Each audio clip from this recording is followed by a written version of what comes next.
Namaskar, this is Swarnali Mishra from NE24.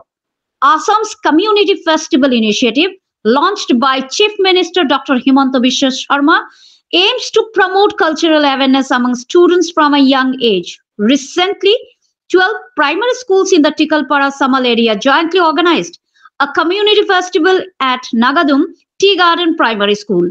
The event featured cultural performances, music, and drama by students, showcasing their heritage. Guests, including former CRC member Shapon Chakraborty and former North District Council member Dhananjay Teli, addressed the gathering. The festival promotes the preservation of local culture and language among younger generations. Report by Nihar Kanti Roy from Nagadum.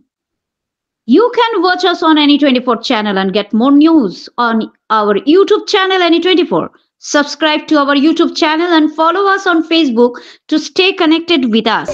প্রত্যেক জনগোষ্ঠী বা সম্প্রদায়ের নিজস্ব ঐতিহ্য বা বৈশিষ্ট্য থাকে। সেই বৈশিষ্ট্য থেকেই সৃষ্টি হয় সংস্কৃতি।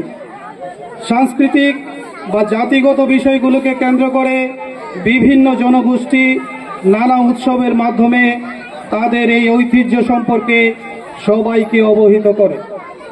আজকের এই সম্প্রদায় উৎসব আমরা একদ অঞ্চলের বিভিন্ন জনগোষ্ঠীর কৃষ্টি, ঐতিহ্য ও সংস্কৃতি মেলবন্ধনের এক ঝলক দেখতে পাব। অস্তিত্বের জন্য একটি জাতির আইডেন্টিটি বা আত্মপরিচিতি অপরিহার্য। প্রতিটি জাতি তাদের আত্মপরিচিতি বিভিন্ন শিল্পকলা, কারুকার্য, সাংস্কৃতিক অনুষ্ঠান ইত্যাদির মাধ্যমে সবার সম্মুখে উপস্থাপন করে।